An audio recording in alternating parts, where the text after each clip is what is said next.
El aire olía a derrota. Era un olor húmedo, a cartón mojado y al polvo de los muebles vacíos que dejan una estela de fantasmas. La última caja estaba a mis pies, una tumba de cartón mal cerrada, desbordando los restos de una vida que ya no era nuestra. Fuera, la luz gris y metálica de Gijón se filtraba por la ventana sucia, una luz de final de partida indiferente. Mi hijo, Hugo, con sus 7 años, estaba sentado en el único taburete que quedaba, dibujando en un trozo de papel con una concentración que me partía el alma. Él no entendía de desahucios, de fechas límite, de fracaso. Él solo entendía de cajas, de espacios vacíos donde antes había un sofá, y de la tristeza silenciosa y pesada de su padre. Yo sentía el fracaso como un peso físico en el pecho, una opresión que me dificultaba respirar. Era un nudo de orgullo y vergüenza, un nudo que me había hecho rechazar la ayuda tibia que me ofrecieron algunos parientes. No, gracias, podemos solos, había dicho yo, con una seguridad que ahora me parecía ridícula, patética. Y aquí estábamos, en las últimas horas, sin un lugar a donde ir, con el eco de mis propias palabras resonando en la habitación desnuda. Sobre el suelo, junto a la puerta, yacía el último montón de correo, publicidad, facturas finales con cifras en rojo que ya no podía pagar, basura. Pero entre todo aquello había algo distinto, un sobre de color hueso, casi amarillo por el tiempo. Era grueso, el papel de una calidad que ya no se ve. Llevaba el membrete en relieve de una notaría. Lo recogí con una extraña aprensión. El sello postal era de Cangas de Onís, un lugar que para mí no era más que un nombre en el mapa de Asturias, la puerta a las montañas, un sitio de postales y turistas. Iba dirigido a mí, Leonardo Vargas Sotres. Dentro, una carta doblada con una precisión exquisita. La caligrafía era formal, casi mecánica, redactada en un lenguaje de otro tiempo. Me informaba, con una solemnidad helada, del fallecimiento de mi abuelo materno, Mateo Vargas, ocurrido el pasado mes de marzo, y de una herencia. La palabra flotaba en el aire viciado de la habitación. Herencia, mi abuelo, el hombre que era un fantasma en mi vida, una ausencia tan profunda que tenía su propia forma y peso. El hombre del que mi madre, Isabel, solo hablaba con un resentimiento silencioso, una herida que nunca había cerrado. Para ella, él era el silencio, la pregunta sin respuesta, el origen de una tristeza que la acompañó toda su vida. Y ahora, muerto, me llamaba desde el corazón de esas montañas. Tomé prestado el viejo coche de un amigo, un vehículo que tosía y se quejaba a cada cambio de marcha. Una metáfora perfecta de mi propia situación. Metí la última caja en el maletero y senté a Hugo en el asiento del copiloto, abrochándole el cinturón con un cuidado que contrastaba con el caos de mi mente. Dejamos atrás el óxido del puerto, los edificios grises de Gijón, la ciudad que me había visto crecer y que ahora me expulsaba. Enfilamos hacia el interior, hacia el este. El paisaje empezó a cambiar casi de inmediato. El verde se volvió más intenso, más salvaje, casi agresivo en su vitalidad. Las carreteras se estrecharon, serpenteando junto a ríos de agua tan clara y fría que dolía mirarla. Y entonces, a lo lejos, se alzaron los picos de Europa. No eran montañas, eran una aparición, murallas de piedra caliza que arañaban un cielo plomizo, envueltos en una niebla baja y fina que los asturianos llaman orvallo. Su presencia era sobrecogedora, antigua, indiferente a mi pequeño drama humano. Mientras conducía, la imagen de mi abuelo volvía una y otra vez. Intentaba darle un rostro, pero solo tenía los fragmentos amargos de las historias de mi madre. Un artesano de la Sabache, un hombre de la montaña, callado, duro, un hombre que se había distanciado de su propia hija, Isabel, por razones que ella misma nunca pareció comprender del todo. ¿Era un mal hombre? ¿Un egoísta? ¿Un ermitaño loco? Mi madre nunca lo especificó, solo transmitía el dolor de la ausencia. Él era el silencio en el centro de nuestra familia, el porqué de la tristeza perenne en los ojos de mi madre, y ahora, muerto, me ofrecía una herencia. ¿Qué podía alegar un fantasma? Cangas de Onís era un pueblo de piedra y pizarra, encajado en el valle como si hubiera crecido allí. El aire era limpio y frío, olía a leña quemada y a tierra húmeda. La notaría del señor Robles estaba en una plaza tranquila, detrás de una pesada puerta de madera noble. El interior olía a papel antiguo, a cera de suelo y a tiempo. Un gran reloj de pared marcaba los segundos con un tic-tac grave y solemne. Señor Robles era un hombre mayor, de traje impecable y gestos medidos. Me miró por encima de sus gafas con unos ojos que parecían haber leído miles de testamentos, miles de últimas voluntades. No hubo muchas palabras, su tono era profesional, pero había una corriente subterránea de algo. Curiosidad, respeto por el hombre al que representaba, me hizo firmar unos papeles. Luego, de un cajón de su escritorio de caoba, sacó 3 objetos. Primero, una llave de hierro. Era grande, pesada, oxidada por el tiempo, una llave de cuento, de las que abren puertas olvidadas. Luego, un pequeño fajo de billetes, cuidadosamente doblado, dijo con una voz grave y sin emoción: instrucciones de su abuelo, para los gastos del viaje y los primeros días. Y finalmente, un mapa. No era un mapa impreso, sino dibujado a mano sobre un papel grueso, con tinta negra que el tiempo había vuelto sepia. Mostraba un camino que salía del pueblo y se adentraba en las montañas. Una cruz marcaba un punto con una sola palabra: cabaña. El camino que indicaba el mapa pronto dejó de ser asfalto.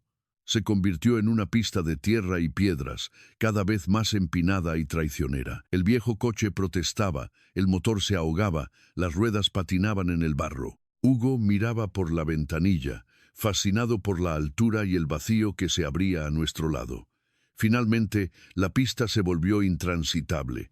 Aparqué como pude, junto a un grupo de castaños centenarios cuyas raíces parecían garras aferradas a la ladera. El resto del camino, según el mapa, había que hacerlo a pie. Cargado con una mochila con algo de agua y comida, y con Hugo de la mano, empezamos a subir. El sendero estaba casi devorado por la vegetación, un túnel verde de helechos y avellanos. El silencio era total, profundo, roto solo por el viento entre las hojas y el sonido de nuestros pasos sobre la tierra húmeda. Y entonces, al coronar una loma, la vi. Era una pequeña cabaña de piedra, casi fundida con el paisaje. Estaba sola, en un saliente que dominaba un valle de un verde imposible. El tejado de pizarra estaba intacto, parecía increíblemente antigua y a la vez indestructible. Era menos una construcción y más una parte de la propia montaña. La puerta era de madera maciza, oscurecida y agrietada por décadas de sol y lluvia. Y en el centro, uniendo la puerta al marco, había un sello de lacre, rojo oscuro, casi negro, con una inicial grabada que el tiempo había vuelto ilegible. Estaba quebradizo, frágil, la última barrera. Sentí un escalofrío. Esto no era una simple llave, era un ritual. Un acto de apertura que llevaba décadas esperando. Con los dedos temblando, presioné el sello. Se partió con un chasquido seco, casi inaudible, liberando un polvo rojizo que el viento se llevó. Metí la llave de hierro en la cerradura. Giró con un chirrido metálico, agudo, el sonido del óxido rindiéndose tras una larga y solitaria vigilia. Empujé la puerta. El aire que salió de dentro era frío, denso, olía a piedra, a madera seca, a ceniza fría y a algo más. Olía a tiempo detenido. El interior no estaba en ruinas. Estaba preservado, congelado. Un hogar de piedra en el centro, con la ceniza blanca de un fuego apagado, hacía mucho. Una mesa de madera vasta, 2 sillas. Sobre la mesa, 2 tazas de loza, una junto a la otra, como si alguien acabara de dejarlas allí. Todo estaba cubierto por una fina capa de polvo, el velo del tiempo. Era una cápsula, un momento sellado hacía décadas. No era un lugar abandonado, era un lugar en pausa. Hugo entró detrás de mí, sus ojos muy abiertos. No había miedo en su mirada, solo una curiosidad reverente. Se movía despacio, casi de puntillas, sin atreverse a tocar nada. Mi mirada recorrió la única estancia, una cama sencilla en un rincón, con una manta de lana doblada a los pies. y en una pequeña repisa de madera junto al hogar 2 fotografías en marcos sencillos. Me acerqué, atraído por ellas. La primera era de un hombre joven. Tenía una mirada intensa, directa, el pelo oscuro y los rasgos marcados por el sol y el viento de la montaña. Era mi abuelo, Mateo, pero no el anciano que yo había imaginado, sino un hombre en la plenitud de su vida, lleno de una fuerza tranquila y una determinación palpable. La segunda foto era de una mujer joven, de una belleza serena y una sonrisa que parecía iluminar el viejo retrato en blanco y negro. Su pelo estaba recogido y sus ojos tenían una chispa de alegría y quizás de desafío. No la conocía. Debajo de las fotos, en la misma repisa, había un libro, un diario encuadernado en cuero gastado, con las páginas amarillentas y los bordes rozados. Lo tomé con un cuidado infinito, como si fuera a deshacerse en mis manos. No había nombre en la cubierta. Lo abrí por la primera página. La caligrafía era elegante, femenina, trazada con una pluma de tinta ahora desvaída. La primera entrada estaba fechada, mayo de 1948, y la primera frase decía: Mateo ha terminado el tejado.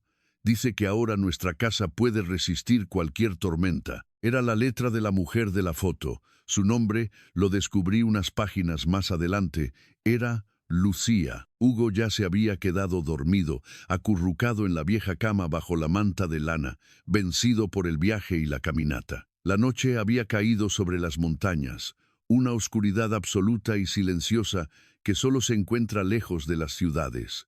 Encendí un par de velas viejas que encontré en la repisa, y su luz temblorosa llenó la cabaña de sombras danzantes. Me senté en una de las sillas, con el diario de Lucía abierto sobre la mesa, y empecé a leer. Página tras página, la voz de Lucía me transportó a un verano de hacía más de 60 años. Me habló de un amor apasionado, nacido en la dureza y la sospecha de la posguerra. Mateo, el joven artesano que tallaba el azabache con una habilidad increíble, y ella, Lucía, la hija de una familia marcada por sus ideas republicanas, vigilada y señalada en el pueblo. La cabaña no era una herencia familiar. La habían construido ellos dos, piedra a piedra, durante aquel verano. Era su refugio, el único lugar en el mundo donde su amor podía existir libre de miradas y susurros. Hoy hemos subido las vigas del techo, leí en una entrada. Mateo es tan fuerte, las ha levantado como si no pesaran nada. Me ha dicho que esta madera de castaño durará más que nosotros, que será el corazón de nuestro hogar. Miré hacia arriba, a las vigas oscuras que sostenían el tejado, y sentí un vértigo. Estaba sentado en el mismo lugar, leyendo sus palabras bajo el mismo techo. Las páginas estaban llenas de vida. Hablaban de paseos por las cumbres al amanecer, de baños en el río helado, de planes para un futuro juntos entre aquellas paredes de piedra. Hablaban de un amor tan real, tan vibrante, que casi podía sentir su calor a través de las décadas, una calidez que contrastaba con el frío de la piedra. Pero a medida que avanzaba el verano, el tono del diario empezó a cambiar. La alegría dio paso a la ansiedad, a un miedo creciente. Han vuelto a interrogar a mi padre. Dicen que aún tiene contactos al otro lado de la frontera. Son mentiras, pero el miedo en sus ojos es real. Mateo dice que aquí arriba estamos seguros, pero yo veo cómo mira hacia el camino cuando oye un ruido. Las entradas se volvieron más cortas, más frenéticas. La política, el pasado de la guerra que se negaba a morir, se cernía sobre ellos como una tormenta que se acerca por las cumbres. Y entonces, la decisión. La familia de Lucía tenía que huir a Francia. El plan era que Mateo fuera con ella, pero las últimas páginas eran un torbellino de desesperación. Mateo no puede venir, su padre está enfermo, no puede dejarlo. Y si se queda, si yo me quedo, nos pondría a todos en peligro. Dice que me reuniré con él, que es solo cuestión de tiempo, que espere su señal. La última entrada estaba escrita con una caligrafía temblorosa, manchada en un par de sitios, por lo que solo podían ser lágrimas. Debo irme sola. Mañana al amanecer, Mateo ha venido a despedirse. Me ha pedido que deje este diario aquí, en la cabaña, para que algo de nosotros permanezca en este lugar, para que nuestra historia no se pierda. Y luego, la frase que me heló la sangre, la que lo cambió todo. Le he dicho que si tenemos la hija que soñamos, la llamaremos Isabel, por su madre. Ha sonreído, pero sus ojos estaban rotos. Me ha dicho que es el nombre más bonito del mundo. Isabel, mi madre. Cerré el diario de golpe. El aire me faltaba. Me levanté y caminé por el pequeño espacio, de una pared a otra. Mi madre no era el fruto de un matrimonio tardío y sin amor, como siempre había pensado. Era la hija soñada de un amor truncado por la historia, un amor tan grande que había construido aquella casa de piedra. Mi madre nunca supo nada de esto. Creció sintiendo el rechazo de un padre que en realidad la había estado esperando desde antes de que naciera. La tristeza de mi madre no era por falta de amor, sino por un amor que nunca llegó a conocer. Me detuve, temblando. Había una frase en el diario que ahora resonaba en mi cabeza con una urgencia terrible.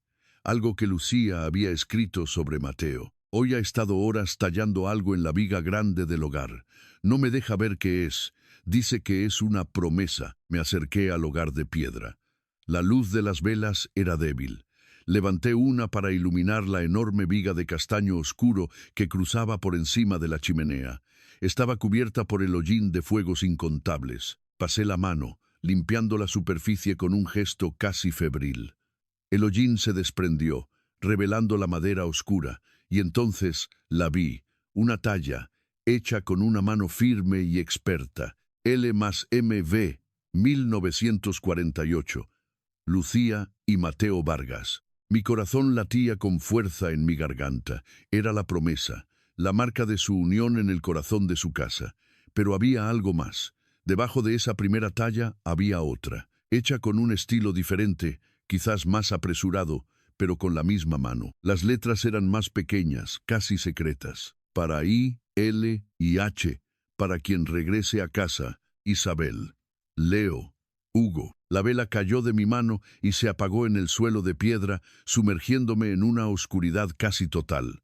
Me quedé inmóvil, sin aliento. Mi nombre, el nombre de mi hijo, él sabía de nosotros. Mi abuelo, el fantasma, el hombre silencioso, había grabado nuestros nombres en el corazón de su casa. No era solo un refugio para un amor perdido, era un faro.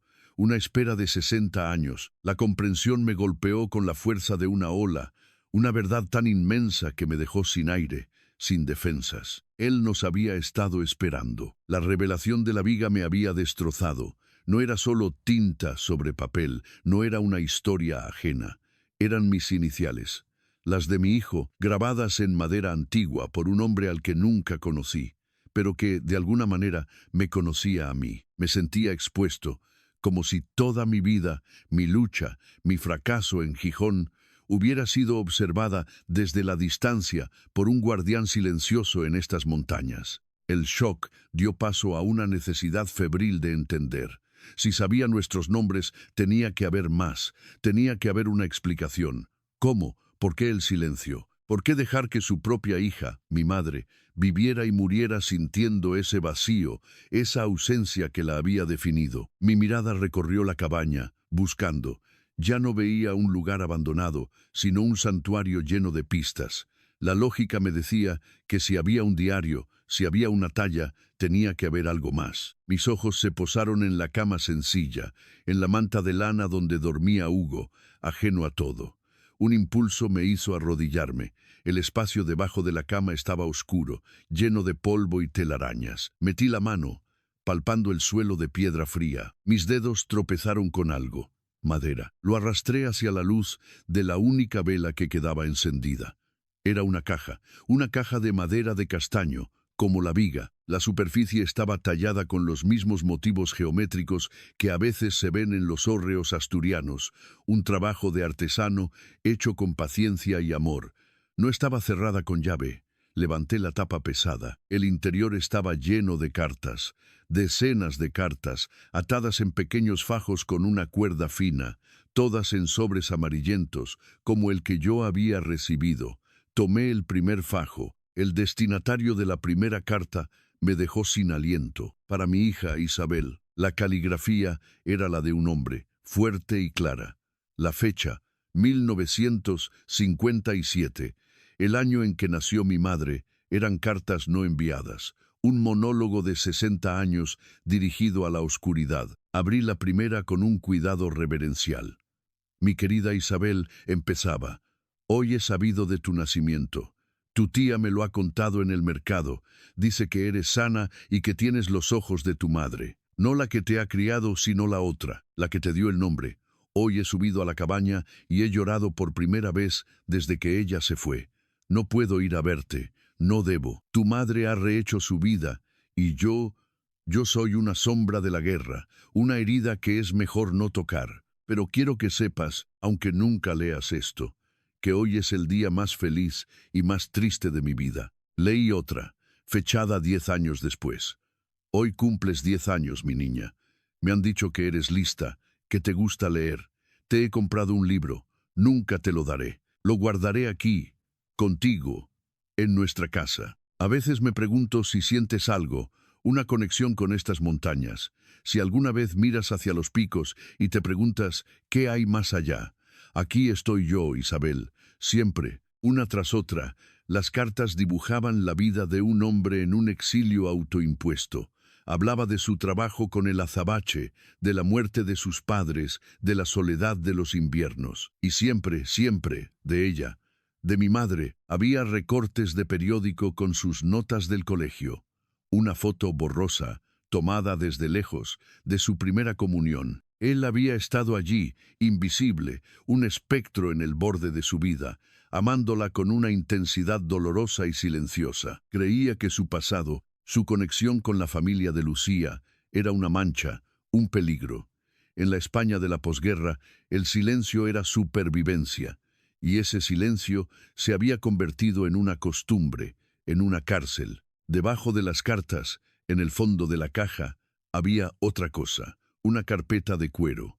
Dentro, documentos bancarios, los papeles de una cuenta de ahorros en una antigua caja local, abierta en 1957. A nombre de Mateo Vargas. Durante casi 60 años, cada mes había ingresado una pequeña cantidad de dinero, a veces más cuando la venta de una pieza de azabache era buena. El saldo final me hizo contener la respiración. No era una fortuna de millonario, pero era sustancial.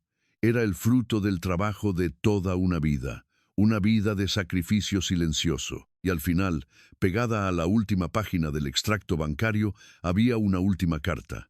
El sobre era más nuevo, y el destinatario era yo. Para mi nieto Leo, mi nombre, escrito con su mano. La abrí. La caligrafía era ahora más temblorosa, la de un hombre muy anciano. Leo comenzaba. Si estás leyendo esto, es que yo ya no estoy, y tú has encontrado el camino a casa. No sé qué vida habrás tenido, solo sé que eres el hijo de Isabel, y sé tu nombre, y el de tu hijo, Hugo, porque aunque nunca me atrevía a acercarme, nunca dejé de saber de vosotros. Un hombre en mi posición aprende a escuchar en los silencios del pueblo. No te escribo para pedirte perdón. El perdón es para quienes creen que podrían haber actuado de otra manera. Yo no pude. El miedo que se nos metió en los huesos en aquellos años es un veneno lento. Me convencí de que era un hombre roto, una pieza de un pasado que solo traería dolor a la vida de tu madre. Y ese convencimiento se convirtió en mi realidad. Construí un muro de silencio a mi alrededor y me quedé atrapado dentro. Esta cabaña, este dinero, no son una herencia, son una restitución. El resultado de una vida que no supe compartir. Es todo lo que tengo, es todo lo que fui. No te pido que me perdones, solo te pido, si puedes, que entiendas que el amor a veces toma formas extrañas y cobardes, que un hombre puede pasar toda su vida amando en silencio, creyendo que así protege a quienes más quiere. Ya no pude más. Dejé caer la carta. El aire me faltaba, y por primera vez desde que era un niño, lloré. No eran lágrimas de tristeza ni de alegría, eran lágrimas de comprensión, un torrente que arrastraba décadas de malentendidos, de silencios, de dolor heredado.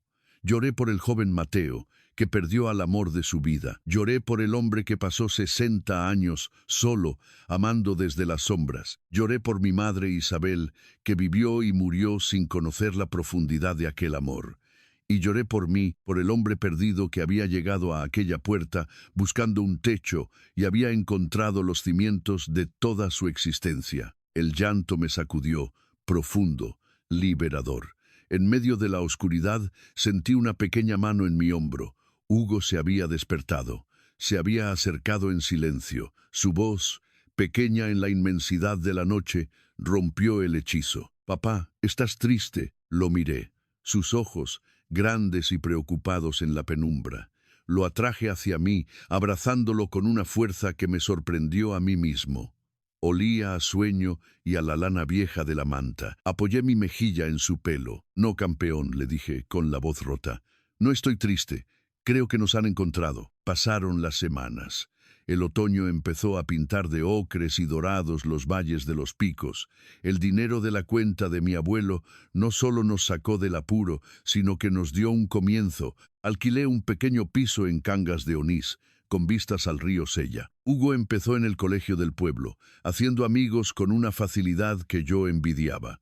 Y yo, por primera vez en años, sentí que tenía un propósito. Me matriculé en un curso de restauración del patrimonio local.